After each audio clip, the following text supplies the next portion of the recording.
Hey you guys, this is Mr. Sal. We're going to look at Introduction to Polynomials and Multiplying Polynomials. Thanks for watching. Don't forget to like, comment, and subscribe. So just some terminology, because we may see it. A monomial is an expression with only one term. The term can have a variable. It doesn't have to, though. So by itself, 1 is a monomial because it's one term, okay? Sorry, let me start that over again. Mono is 1. Meal must be term. I think mono is Latin, and then meal sounds Greek or maybe Hebrew. I have no idea, though. Some of you English people may be able to answer that question. However, remember, we can also include variables such as x. We can include a coefficient with the variable, like 3y. Exponents will not change between how many terms there are. It would still be part of the term, right? So I could say negative 5a to the power of 6, and that still is a monomial because it's only one term, okay? Terms are always separated by addition and subtraction, which we'll look at here in a moment. Binomial is an expression with only two terms.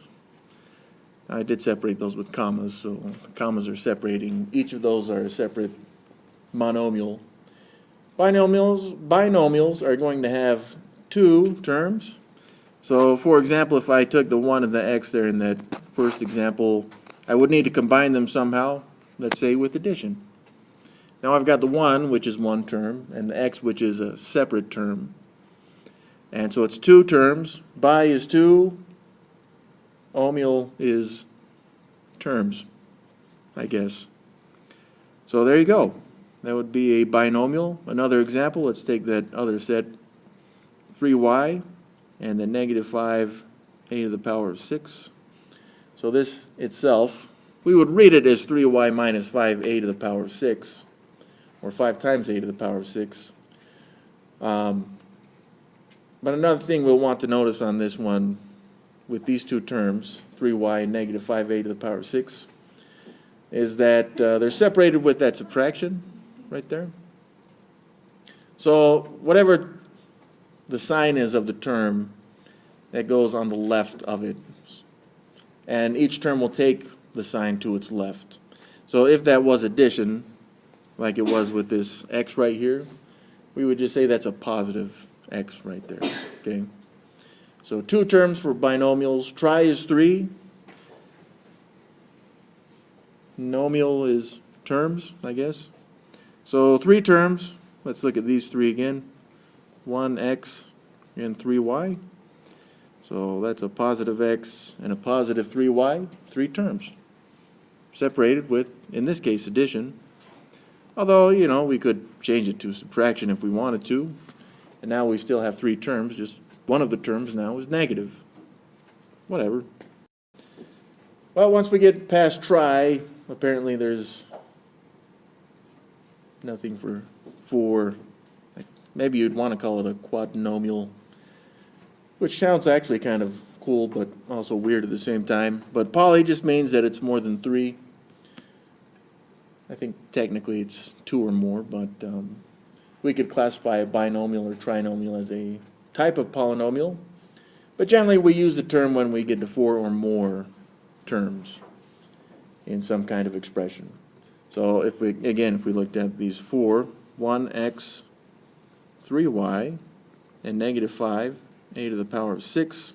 So the x is positive, the 3y is positive. And now I have this expression with 4 terms. Now this seems like a little bit more information than you may want at one time. That's okay. It's really not too bad because degree of a term, we're just looking at each individual term, okay? And it's the sum of the exponents on the variables in the term. For the most part, we're not going to see more than one variable. So we're going to be looking at stuff like x.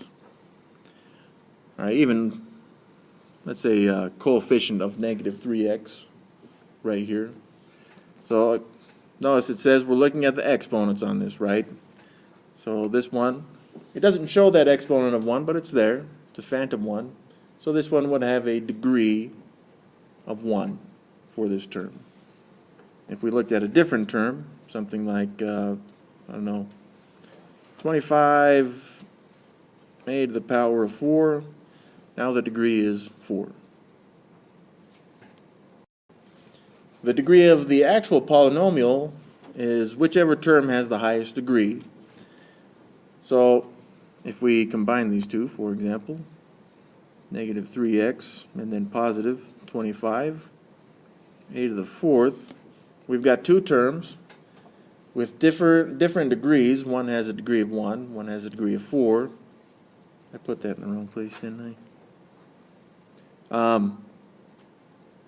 That's better, kind of. This polynomial would have a degree of 4, because that's the highest degree in this, between these two terms. Now, can you have 8 terms? Yeah. But as long as you can figure out which one has the highest degree, then you know the degree of the polynomial. Coefficients, we've gone over this before already. It's just the number being multiplied by a variable. So, for example, this negative 3 would be considered a coefficient. Notice it doesn't include the variable on this, okay? And then also 25 positive would be the other coefficient between these two. The leading term is the degree of the highest degree term. I think that's supposed to say term. Term. It's the term with the highest degree. That's all we're saying on this, okay? So it may not be in the front, which you would think would be leading. If we put it in, I guess, formal descending order, then it would, which I think we worried about in 1010. So, in this one, the leading term would be 25 a to the power of 4, even though it's not in the front on that stuff, okay? The leading coefficient is the coefficient of the leading term. So the leading term is 25a. The leading coefficient would be 25.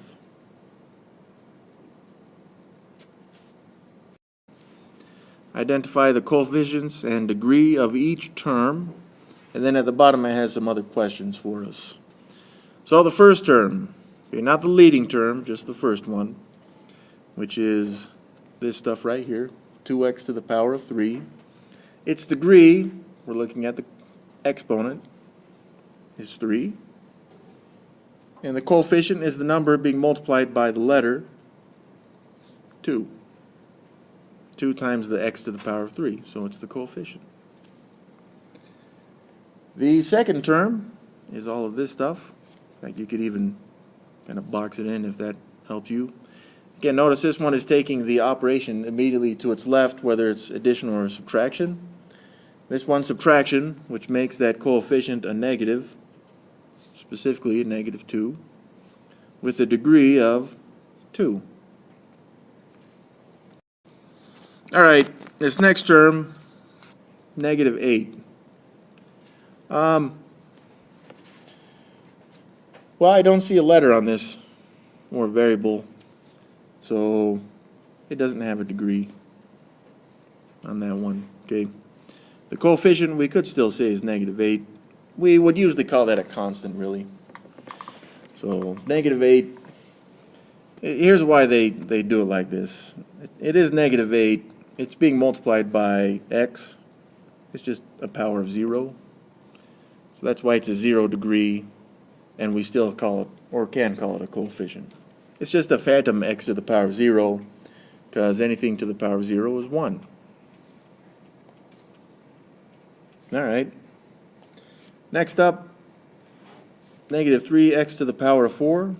So my exponent is the degree, 4. Now we're only looking for the exponent on the variable, not the number or the coefficient, okay? So if that was 3 to the power, negative 3 to the power of 8, I wouldn't combine those two and say I have a degree of 12, all right? Because the exponents on the numbers, we're just going to make that a different number if we were to evaluate that. So the degree is 4, and the coefficient is -3. All right, next up, I've got that positive 6x. So the degree, again, it doesn't show the exponent of x, but it is a 1, phantom 1, with the coefficient of 6 being multiplied by the x. So what is the leading coefficient? Well, to figure out the leading coefficient, we've got to find the term with the highest degree, which in this case is -3x to the power of 4, and its coefficient is -3. What is the degree of the leading term? Well, its degree, as we've already seen, is 4. And then what is the degree of the polynomial? It's the degree of the leading term, which in this case is 4. So those will be the same. So combine this into like terms.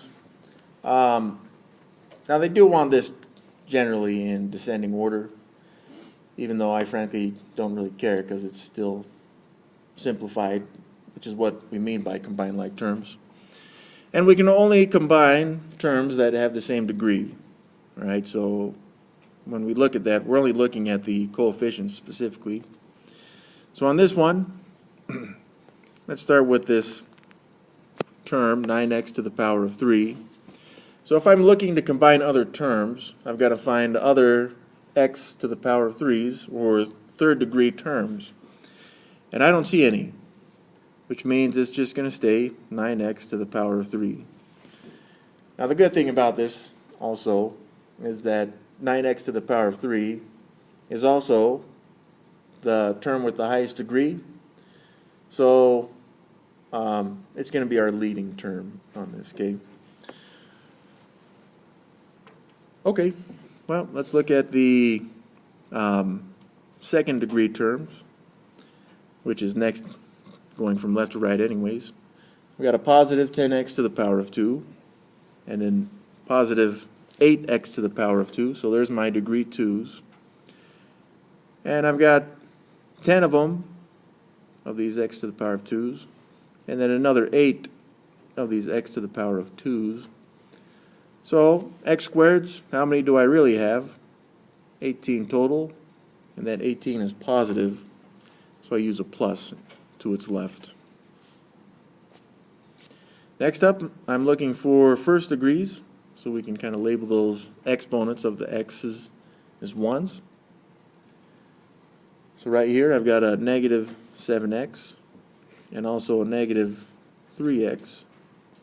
So in terms of x's, or degree 1's, I've got negative 7 and negative 3, which totals is negative 10 of those degree 1 x's.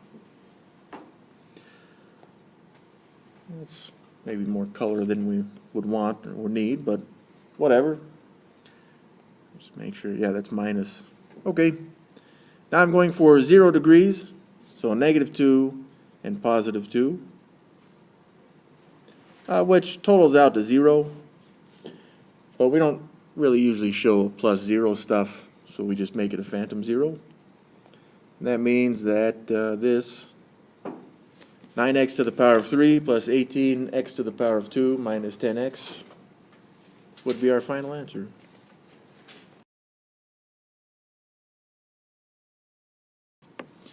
Multiplying polynomials is similar to finding the area of a rectangle that has been split into parts, which would be the terms. That doesn't have to make sense, all right? However, if we were to look at a picture of a rectangle, well, how would we find the area of this thing? Well, you do length times width, right? So length times the width. The problem is, if I said, well, I'm going to cut this up right here, then how do I find the area? Well, I have this area here, which would be length times width, but I also have this other rectangle that I've got to add on to it, right? So it has a, well, we'll say that's width, because it matches this width. We'll just call this length 2. And the area of it would then be length, but the second one multiplied by the width, right? So if I wanted the area of the full thing, we'll say it's in purple, then I would take the area of the black portion of this rectangle, length times width, and I would need to add the area of the red rectangle, which was length 2 times the width as well.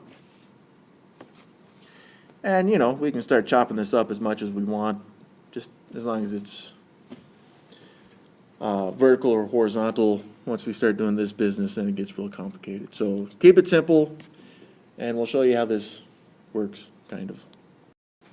By the way, you may hate this method. That's okay. There are other methods, and we'll show you them as well. So on this one, again, a rectangle, right? If I wanted the area, I would do length times width. So this is being multiplied together, so I could say this is my length, 6x, and then I'll say this is my width right here, at 6x to the power of 2. So how do I find the area? Well, we would multiply these together, and we would get 6 times 6, which is 36. But then we've got x squared times that x right there, right? So yeah, we could expand that because it's not too big. That's x times that other x, which is x to the power of 3. That's a very basic, simple example. But once we start seeing addition and subtraction, then we got to start. That's when we got to start cutting this thing up. All right. So that one we could have done a little bit more directly, and you may prefer it that way, which is fine. We could use the commutative property of multiplication to just move these terms closer to each other and then separate or multiply them individually. So 6 times 6 is 36. X times x squared is x to the power of 3. It's the same answer. Well, this is very different, right? So if I were to compare this in the rectangle example, I'm going to say that this is my width over here, which is 2x to the power of 3. And this rectangle has been split up into 3 separate parts. Now the size of these doesn't matter because we don't know their sizes anyways. But the first part of the length would be 5x squared, and that's positive. The next length would be the 3x. And then the next length, it can be negative in this case because it's still slightly abstract. Well, how do I find the areas of each of these? Well, this one would be 2x to the power of 3 times 5x to the power of 2, which would combine to be 10x to the power of 5. So I added those two exponents for the x's. Then I've got this area, which would be 2x to the power of 3 times 3x. So 2 times 3 is 6. X to the power of 3 times x would be x to the power of 4. And then finally, this last rectangle, which is 2x to the power of 3 times negative 4, which would be negative 8x to the power of 3. So notice I've used that 2x to the power of 3 multiplied in each of these. That's because it's this length each time, which is the nice thing about rectangles. Okay. So the final expression would be 10x to the power of 5. That's a 6x to the power of 4 that's positive. And then I've got negative 8x to the power of 3. And this would be our final expression on that. Let's show it actually on this one, okay? So if I distributed this 2x to the power of 3, I would need to distribute it to all 3 terms. When I do that, though, I'm just going to get these same expressions like I had before, and then they're going to simplify to be the same thing, all right? So we'll show this probably on a different problem. All right, this is the part of the lesson where I pretend like I care about this acronym, FOIL. You're going to hear this a lot. Some professors thoroughly enjoy it. It's very limited in its use, especially when you get into 1010. First, outer, inner, last, FOIL. It's just distribution, that's all. And specifically, we're looking at multiplying two binomials. So if I had these two binomials, and this term is A and this term is B, we'll say it's positive just because it doesn't matter. Then C plus D. Then it's telling us to multiply the firsts for both binomials, which is A times C. Then we'll multiply the outers, which would be on the outsides of this thing. That's A times D. Ooh, that's close. Yeah. Then we also got inners, or the innards. Maybe that's kind of gross. But it's a B times C right there.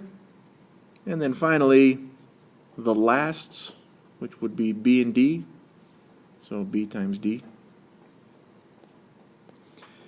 Yeah, these ones, we'll just say they're all positive because it doesn't matter right now. But that's how FOIL works. And it's a nice gimmick. It may help you when multiplying binomials like this. And if it does, then that's great, all right? I prefer to focus on the distribution of these things, which is where the rectangle kind of comes in, okay? Multiply the binomials using FOIL method. That's a kind of a tough ask when on the homework all we have you do is show the answer. So I'm going to do it two ways. I'm going to use the rectangular model, and then that should hopefully explain why it's first, outer, inner, last anyways, okay? So let's say we got a rectangle like this one. All right, so I'm looking at my length, which is A and -2. So I can split this up between A and -2. That's these two lengths here. And then I've got my width, which is A plus 3. So it needs to be split up again to A, and that's a +3 right there. Now this is all multiplication, so we're just finding the area of each of these. So I'm looking here in the top left, A times A would be this area, because this is A, that's A, which is A squared. Top right, so this is A, this is -2. A times -2 is -2A.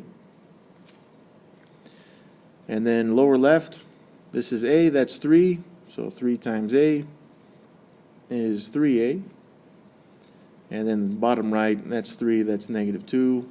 3 times -2 is -6. Again, I'm looking at length times width for all of these separate rectangles. So what I have then is A squared minus 2A. That was a +3A and a -6. All I've got to do at this point is combine like terms. There's no other A squareds. I do have these two degree 1s, which would be A's, and -2 plus 3 of them would give me a +1 of them. And no, you don't have to show the 1. But I like it. I don't know why. And then I've got my constant at -6. And this would be the simplified form of this stuff. Let's use FOIL now on this thing. So FOIL, we're looking at the first A times A, which is A squared. Again, that should kind of sound familiar anyways. Outer, which is the O, that's A times 3, which would be 3A, that's positive. Inners, which is -2 in A, so -2 times A, which is -2A. And then lasts, which is -2 times 3, which is -6. So, yep, this is going to simplify the same way as it did before. Same answer, different method, that's okay.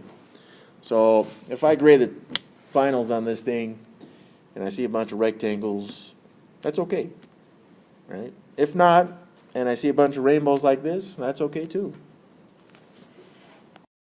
So I'm going to draw a rectangle. It'll always be a rectangle because it's always length times width. And I'm going to say this is my length. It doesn't matter which side you choose. I'm just choosing this one. So it's split up between an a and a -7. Actually, that's a -7y right there.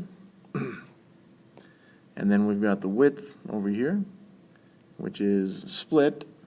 And we're going to split that rectangle between a and a 9y. So we just got to find the areas of each of these rectangles, all four of them, okay? So I've got this length times width, which is a times a, which is a squared, so that's one of our terms. And then I've got this rectangle, which is a times -7y, length times width again. So that would be -7. We're just going to write it out as ay. And then I've got 9y times a, again, length times width, which I'm going to write as 9ay. So formally they want that in alphabetical order. I don't really care much for it, but again, that's very formal for that. Then this final fourth rectangle, length times width, 9y times -7y, which would be -63y to the power of 2 in this case. So I had that a squared. I've also got a -7ay and a positive 9ay, and then a -63y to the power of 2. So looking for like terms, I've got a squared, but there's no other a squareds to combine it with. I've also got a -63y to the power of 2, and since there's no other y to the power of 2's, I can't combine those. So I'm really looking at my ay values. How many of those do I got? Well, I got -7 of them and 9 of them, which would combine into +2 of them. So this is my final simplified answer. All right, let's multiply these two. They didn't say we had to use a specific method. Let's expand this first just so we can see it though. It's 7t minus 2, but there's two of them. So it's multiplied together, 7t minus 2 again. And these are our two binomials that are being multiplied together. Let's do it. Let's hope I can get this one a little better though. So I know the length's split into two terms, and so is the width on this. So I can say that's my length, which is 7t and then -2. It's been split up. And then my width, oh, by the way, yeah, this, if I'd drawn that more accurately, it'd be a square. Not that it matters, but the width has been split up into 7t and a -2 as well. So I just want the areas of these four rectangles. So 7t times 7t, 7 times 7 is 49, t times t is t squared. So that's the first term in our expression. And then this rectangle, 7t times -2, that's a t. So -2 groups of 7t's would be -14t's. Next rectangle, bottom left, -2 times 7t. So that'd be another -14t. And then our final rectangle, -2 times -2, which is a +4. So sorry, I'm trying to make that plus a little different than the t's on that. Now this term can be simplified because my two middle terms have t's, so I can combine them. But when I combine these two -14t's, I get -28 of those t's like that. So it's kind of separated. You can condense it if you want. This is all we need to demonstrate this though for now. 49t squared minus 28t plus 4.